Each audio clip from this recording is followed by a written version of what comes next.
Hello बच्चों, मैं हूँ आपकी हिंदी टीचर और मेरे क्लास में आप सभी का हार्दिक स्वागत है। आज मैं आप लोगों के समक्ष वाच्य परिवर्तन को लेकर उपस्थित हूँ। आज का यह वीडियो आरंभ करने से पहले मैं आप लोगों को यह बताना चाहती हूँ कि वाच्य परिवर्तन से पहले आपको किन किन बातों की जानकारी रखनी होगी जिससे आप वाच्य परिवर्तन बड़े ही सुगमतापूर्वक कर सकें। इससे संबंधित एक वीडियो मैंने अपने चैनल पर अपलोड कर दिया है और उस वीडियो का लिंक डिस्क्रिप्शन बॉक्स में दे दिया गया है, ताकि आप उस वीडियो को देख करके सारी बातों को अच्छी तरह से समझ सकें कि वाच्य परिवर्तन के लिए जिन जिन चीज़ों को जानना जरूरी है, जैसे कि कर्ता किसे कहते हैं, कर्म किसे कहते हैं, क्रिया किसे कहते हैं, इन सारी बातों की जानकारी आपको वहाँ पर मिल जाएगी। तो वाच्य परिवर्तन के अंतर्गत मैं आप लोगों को फिर से एक बार बता रही हूँ कि वाच्य किसे कहते हैं। वाच्य क्रिया के रूपांतर को कहते हैं, जिससे यह पता चलता है कि वाक्य में क्रिया कर्ता के अनुसार है या कर्म के अनुसार है या भाव के अनुसार है, या हम कह सकते हैं कि वाक्य में कर्ता की प्रधानता है या कर्म की प्रधानता है या भाव की प्रधानता है। इन बातों की जानकारी हमें मिलती है। तो अभी मैंने क्या कहा, कर्ता, कर्म और भाव। तो इसी के आधार पर ही वाच्य भी तीन प्रकार के हैं। पहला कर्तृवाच्य, दूसरा कर्मवाच्य और तीसरा भाववाच्य। तो आप नाम से ही समझ सकते हैं कि कर्तृवाच्य में क्रिया कर्ता के अनुसार है, यानी कर्तृवाच्य में कर्ता की प्रधानता होती है। कर्मवाच्य में क्रिया कर्म के अनुसार होती है, यानी वाक्य में कर्म की प्रधानता है। भाववाच्य में क्रिया भाव के अनुसार होती है, अतः वहाँ भाव की प्रधानता है। तो यह बात तो एकदम स्पष्ट हो गई कि कर्तृवाच्य में कर्ता की प्रधानता, कर्मवाच्य में कर्म की प्रधानता और भाववाच्य में भाव की प्रधानता होती है। और वाक्य में जिसकी प्रधानता है उसी के अनुरूप क्रिया का रूप होता है, यानी कर्ता, कर्म और भाव, इनके अनुरूप ही क्रिया हम देखते हैं। तो आज चलिए मैं आप लोगों को बताती हूँ कि कर्तृवाच्य से कर्मवाच्य कैसे हम बनाएंगे। तो आज जो बातें मैं कह रही हूँ वो सारी बातें आपको स्क्रीन पर दिखते जाएगी। उदाहरण से समझते हैं।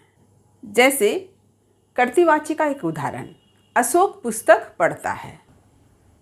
तो इस बात को आपको ध्यान रखना है कि जब कर्तृवाच्य से कर्मवाच्य में बदलने की बात हो रही है तो इसका मतलब यह है कि वाक्य में कर्ता के साथ कर्म भी विद्यमान है, यानी यह सकर्मक क्रिया का उदाहरण है। तो आपको सबसे पहले क्या करना है, उस वाक्य में कर्म को पहचानना है। तो वाक्य में कर्म को कैसे पहचानेंगे, तो क्या और किसको प्रश्न पूछकर। जैसे अभी आप देख रहे हैं कि अशोक पुस्तक पढ़ता है, तो आप क्या प्रश्न करेंगे कर्म को पहचानने के लिए कि अशोक क्या पढ़ता है। तो आपको इसका उत्तर तुरंत मिल जाएगा कि अशोक पुस्तक पढ़ता है। इसका मतलब क्या हुआ, पुस्तक कर्म है।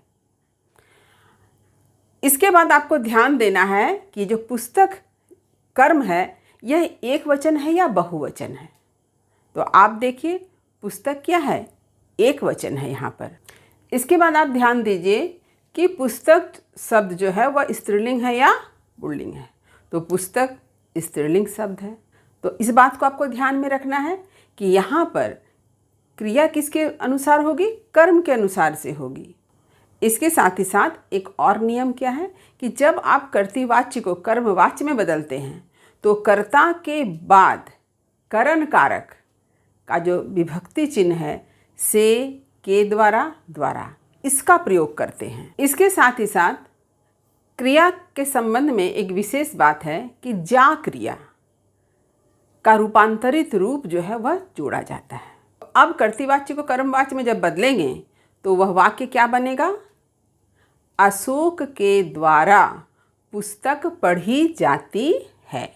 तो क्रिया अगर कर्तृवाच्य में भूतकाल में है तो कर्मवाच्य में भी उसका रूप भूतकाल का ही होगा। यदि क्रिया कर्तृवाच्य में वर्तमान काल का है तो कर्मवाच्य में भी वह वर्तमान काल का होगा, और यदि कर्तृवाच्य में क्रिया भविष्यकाल से जुड़ा हुआ है तो कर्मवाच्य में भी क्रिया भविष्यकाल से ही संबंधित होगा। तो इस बात को आपको ध्यान में रखना है। ऐसा नहीं कि कर्तृवाच्य में अगर क्रिया का रूप भूतकाल का है तो आपने कर्मवाची में उसे वर्तमान काल बना दिया। ऐसा आप नहीं करेंगे, क्रिया का काल नहीं बदलेगा।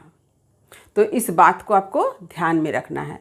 तो सबसे पहले आपको क्या करना है, कर्म को पहचानना है।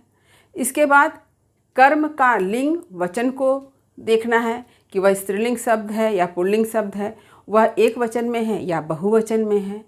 इसके बाद आपको क्या करना है, कर्ता के साथ करण कारक के जो विभक्ति चिन्ह है उसको जोड़ना होगा। तो इस बात को आपको हमेशा याद रखना है।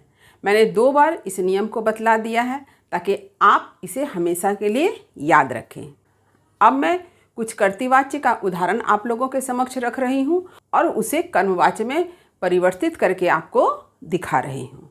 देखिए, तो पहला उदाहरण देखिए, राम आम खाता है। तो यहाँ पर आप प्रश्न करेंगे राम क्या खाता है, आपको उत्तर तुरंत मिल जाएगा कि राम आम खाता है। इसका मतलब आम हो गया कर्म। अब आप ध्यान दीजिए, आम शब्द एक वचन है और आम शब्द जो है पुल्लिंग शब्द है। राम के बाद आपको करण कारक की विभक्ति से के द्वारा लगाना है। तो इसका कर्मवाच्य में क्या रूप होगा, राम के द्वारा आम खाया जाता है। दूसरा उदाहरण देखिए, रमेश पतंग उड़ा रहा है। यहाँ आप पुनः प्रश्न करें रमेश क्या उड़ा रहा है, आपको तुरंत उत्तर मिल जाएगा पतंग, यानी पतंग है कर्म। अब पतंग शब्द एक वचन है और पतंग शब्द स्त्रीलिंग शब्द है, तो क्रिया का रूप वचन और लिंग के अनुसार होगा। इसके बाद रमेश के साथ आपको से के द्वारा या द्वारा लगाना है। तो आप इसका कर्मवाच्य में क्या लिखेंगे, रमेश के द्वारा पतंग उड़ाई जा रही है। तीसरा उदाहरण, रजिया ने पुस्तक पढ़ी। आपको कर्म पहचानना है, तो कैसे पहचानेंगे, क्या और किसको प्रश्न पूछकर। तो रजिया ने क्या पढ़ी, तो रजिया ने पुस्तक पढ़ी। इसका मतलब हो गया यहाँ पर कर्म क्या है, पुस्तक है। पुस्तक यहाँ पर एक वचन के रूप में है और स्त्रीलिंग शब्द है। रजिया के बाद यानी कर्ता के बाद आपको करण कारक के जो विभक्ति चिन्ह है से के द्वारा द्वारा, कोई भी इसमें से आपको जो सही लगे वह लगा देना है। तो कर्मवाच्य में यह कैसे लिखा जाएगा, रजिया के द्वारा पुस्तक पढ़ी गई। तो पढ़ी गई क्यों आप लिखेंगे, क्योंकि यहाँ पर रजिया ने पुस्तक पढ़ी यह भूतकाल में है, इसलिए इसका कर्मवाच्य में भी क्रिया का रूप भूतकाल का ही होगा। चौथा उदाहरण देखिए, राम फूल तोड़ता है। अब पहले कर्म पहचाने, राम क्या तोड़ता है, राम फूल तोड़ता है। तो फूल हो गया कर्म, वचन यह एक वचन में है और फूल शब्द पुल्लिंग है। राम के बाद यानी कर्ता के बाद आपको करण कारक की विभक्ति से के द्वारा द्वारा में से किसी एक को जोड़ना है। तो कर्मवाच्य में कैसे लिखेंगे, राम के द्वारा फूल तोड़ा जाता है। अगला उदाहरण देखिए, मैं यह काम नहीं कर सकता। कर्म को पहचाने, मैं क्या नहीं कर सकता, मैं यह काम नहीं कर सकता। तो यह काम क्या है, कर्म है। यह एक वचन में है और पुल्लिंग शब्द है।